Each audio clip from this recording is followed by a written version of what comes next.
अंतर्राष्ट्रीय स्तर पर विकसित देश ही कोयले के उपयोग से सर्वाधिक कार्बन उत्सर्जन करते रहे हैं और आज जब अधिक कार्बन उत्सर्जन आर्थिक विकास में बाधा बनने लगा है, तो अब कोयले के उपयोग में कमी लाने के लिए दबाव बढ़ रहा है तथा रिन्यूएबल ऊर्जा व ग्रीन ऊर्जा का उपयोग बढ़ाया जा रहा है। प्रधानमंत्री नरेंद्र मोदी ने रिन्यूएबल ऊर्जा सोलर पावर के लिए विश्व स्तर पर सोलर अलायंस की शुरुआत में पहल की थी और फ्रांस को इसका अध्यक्ष बनाया गया। उसके बाद इस समूह से अनेक देश जुड़े तथा विश्व बैंक व अंतर्राष्ट्रीय मुद्रा कोष ने इसके लिए ऋण भी देने का कार्य किया है। आज चीन ने कोयले के उपयोग को कम करने के लिए प्रयास किए हैं।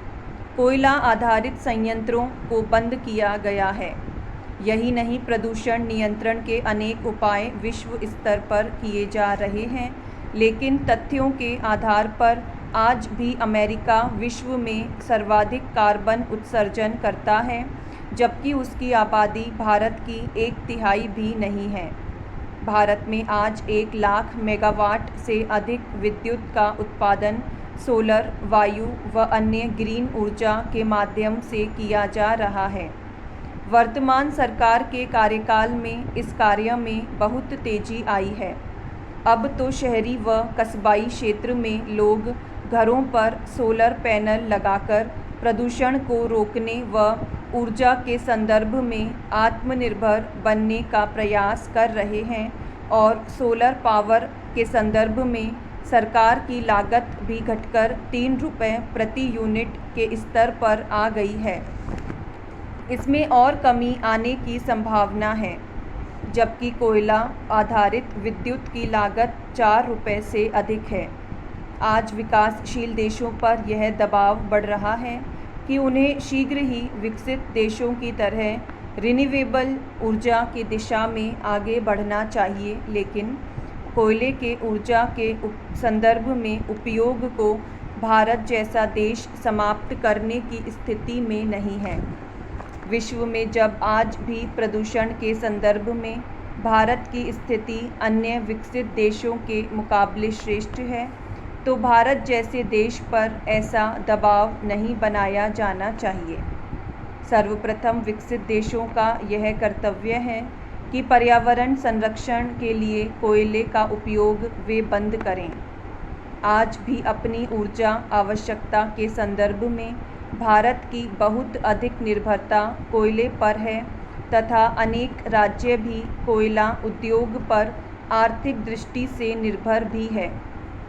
भारत ने वर्ष 2030 तक रिन्यूएबल ऊर्जा के माध्यम से 450 गीगावाट क्षमता के सृजन का लक्ष्य तय किया है, लेकिन तब तक भारत को कोयले का उपयोग अपनी ऊर्जा आवश्यकताओं के लिए जारी रखना होगा।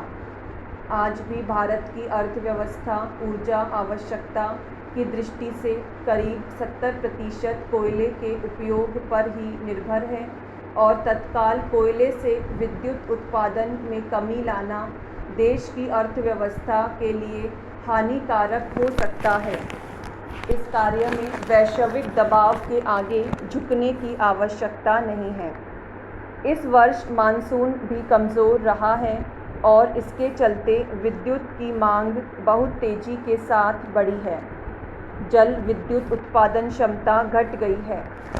ऐसे हालात में ताप विद्युत संयंत्रों के माध्यम से ही भारत को अपनी विद्युत आवश्यकता को पूरा करना पड़ रहा है और इसी के चलते एक्सचेंज पर विद्युत का मूल्य भी बढ़कर 20 रुपये प्रति यूनिट तक हो गया है। ऐसे हालात में अनेक राज्यों की विद्युत वितरण कंपनियां बकाया राशि का भुगतान नहीं कर पाई है और उत्पादक कंपनियों ने ऐसे राज्यों की विद्युत आपूर्ति को रोक दिया है। आज भी देश में कोयला आधारित संयंत्र ही देश की 74% विद्युत क्षमता को पूरा कर रहे हैं तथा रिन्यूएबल ऊर्जा की हिस्सेदारी केवल 10 से 12% के आसपास ही है। शेष विद्युत का उत्पादन जल विद्युत व परमाणु ऊर्जा के माध्यम से किया जाता है। देश में प्रतिवर्ष औसतन 4 से 5% विद्युत की मांग बढ़ रही है। उसके अनुपात में क्षमता का सृजन तेजी से बढ़ाए जाने की आवश्यकता है। निसंदेह राष्ट्रीय स्तर पर अक्षय ऊर्जा का उत्पादन भी तेजी से बढ़ रहा है, लेकिन सरकार को लगातार बढ़ रही विद्युत की मांग को देखते हुए ताप कोयला आधारित विद्युत क्षमता उत्पादन में भी वृद्धि करनी चाहिए। तब तक रिन्यूएबल ऊर्जा क्षमता देश में विद्युत की मांग को पूरा करने की स्थिति में नहीं होती है, तब तक तो भारत को कोयला आधारित विद्युत क्षमता के विस्तार का प्रयास जारी ही रखना चाहिए। अपनी कार्य योजना में कमी नहीं लानी चाहिए। निसंदेह सोलर व वायु ऊर्जा की लागत में आ रही कमी बाधाओं के साथ करों के साथ इसके चलते यह नहीं कहा जा सकता है कि प्रतिस्पर्धा क्षमता में बाधक बन रहे हैं। निसंदेह दीर्घावधि की आवश्यकताओं को देखते हुए रिन्यूएबल ऊर्जा पर ही देश की निर्भरता बढ़ानी पड़ेगी और कोयले के उपयोग को कम करना पड़ेगा, लेकिन भारत वर्तमान में ऐसी स्थिति में नहीं है। कोयले का मूल्य भविष्य में उत्पादन बढ़ाने व उपयोग घटने के कारण कम भी होता है, तो भी भारत को आने वाले कुछ वर्षों तक कोयले का क्षमता का विस्तार भी जारी रखना ही होगा। हालांकि इससे पर्यावरण की हानि होगी, लेकिन जब तक रिन्यूएबल का विकल्प पूरी तरह उपलब्ध नहीं होता है, भारत को कोयला आधारित विद्युत उत्पादन को बढ़ाना भी होगा और जारी भी रखना होगा, क्योंकि विद्युत देश की अर्थव्यवस्था जनजीवन के लिए भी आवश्यक है। ऐसे समय में प्रश्न यही उठता है कि भारत के लिए कब अपने थर्मल पावर प्लांट के विस्तार के साथ कोयले के उत्पादन पर भी विराम लगाना उचित होगा। जब तक रिन्यूएबल का उत्पादन तेजी से नहीं बढ़ता है, कोयला आधारित ऊर्जा देश की अर्थव्यवस्था के लिए आवश्यक ही होगी तथा इसके लिए एक विकासशील देश होने के कारण भारत को अपना पक्ष अंतर्राष्ट्रीय स्तर पर मजबूती के साथ ही रखना होगा। घरेलू प्राकृतिक गैस भी एक विकल्प बन सकती है, लेकिन भारत में इसकी उपलब्धता पर्याप्त नहीं है तथा आयातित गैस की लागत बहुत अधिक है।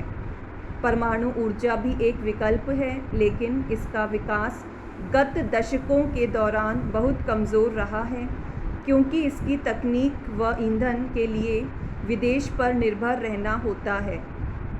भारत को 24 घंटे विद्युत की बहुत अधिक आवश्यकता है और इसके लिए कोयला ही फिलहाल श्रेष्ठ विकल्प है।